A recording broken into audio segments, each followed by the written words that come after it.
here's a little update on my aquaponics system. And look real close. There's Kale 1. Over here is Kale 2. And clever names, I know. And here's my little garden. Now, back the woods are pretty good. They kind of answered my questions. I was wondering why growth was going so slow. This is actually looking really good. For last week, I've been kind of getting things growing, but things weren't really growing very fast. And the reason why is because of this tube down here. See how it sits up a little bit and the bubbles go up the tube? What that does is it causes the water to flow up the tube with the bubbles into the tank. And then up here there is a storage tank that you can see sort of. See how the bubbles are coming up, and it's circulating the water in this tank. So right here there's a tank, and then this part's the tank. It has a few holes in it to allow the water to circulate, but the fish can't go up into this tank. So he swims around down here, does whatever fish do, and the water is then circulated up into this tank for the plants to feed on. But the fish can't eat like the roots, you know. So it's interesting. I thought the bubbles, like a normal fish tank, had to go into the tank for the fish, but that was my mistake. So I did come in this is a heating pad. It's for a terrarium for lizards and snakes and things like that. So I put this underneath the tank, but this one here was too small. When I bought the second one, I didn't realize it was too small. So it's not enough to keep the tank warm, because up here in New England,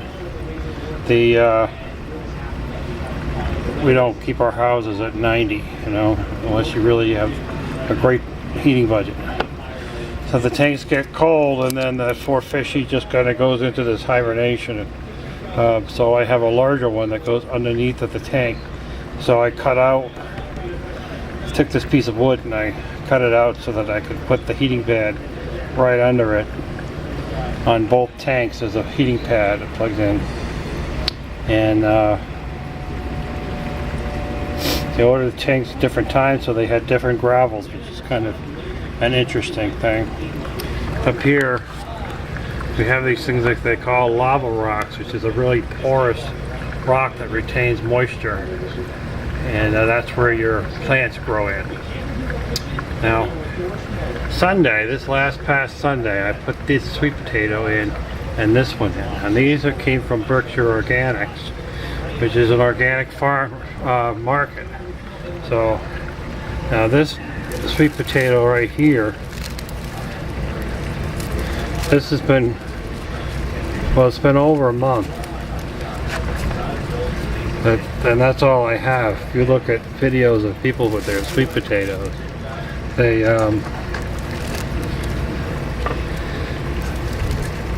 you usually see them grow. This one came from, well, this came from BJ's. Pretty sure it's not an organic sweet potato. But the other thing is that from what I've understood, what I learned from a 12-year-old girl, was that potatoes are treated in a traditional grocery store with this stuff called something called Bud Begone or something like that. Has a technical term, but basically what it does is it keeps your potatoes from budding and sprouting while they're in storage.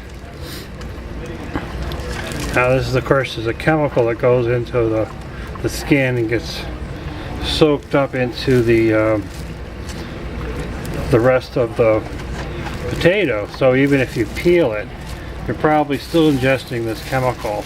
It's probably like in some type of insecticide.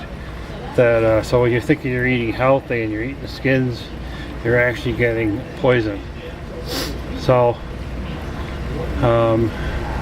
that's all the growth I have on that, which is just interesting. And it took a while for even to get that. Those are 3 sprouts off that potato. So these potatoes I put in. Now you can't get tiny sweet potatoes because who wants a tiny sweet potato? Now BJ's, of course, they have lots of tiny sweet potatoes, and probably the Price Rights and all the other ones do too. But so most of the activity, the bean sprouts actually were the ones that grew right away, and then some of this other stuff has been taking time. But I've seen more growth over the last week or so. I don't know if you can see, but there are roots sticking down, and those roots go down into the water. And as the fish, there's kale 1, poops and pees, or whatever it is that they do, it'll put nitrates into the water, which will in turn fertilize these plants.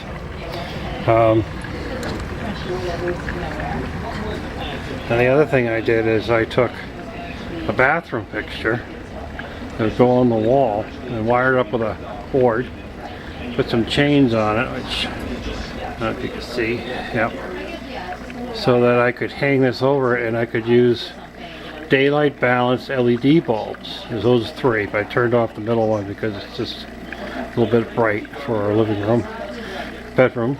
But these are LED balanced, so basically there's 8 watts for the heater, 8 watts for the lights, so there's 24 there, plus another 8, 32 watts, plus the air pump. But that's what's powering my little farm here. So I've also done is I put plastic up. You can kind of see from plastic because the air blows onto the plants, so I'm trying to keep some moisture in the area. Definitely the climate conditions in my apartment is not quite ideal for plants to grow. Kind of the problem I had last year growing seedlings, that it was just too dry and cold. So this year I'm trying it this way to see how it does. So I actually updated my system. It had these pumps here, comes with it, and they don't, after a while they start putting out the pressure that it probably should have. So I replaced it with a standard aquarium pump and split it off. It's right over here is the splitting valve to go to the 2 tanks if I only had one. I don't need one. This way I can adjust the bubbles, which is kind of nice too. So it's just a little update. Say goodbye to Kale 1. I'm sure he's waving, and stay warm.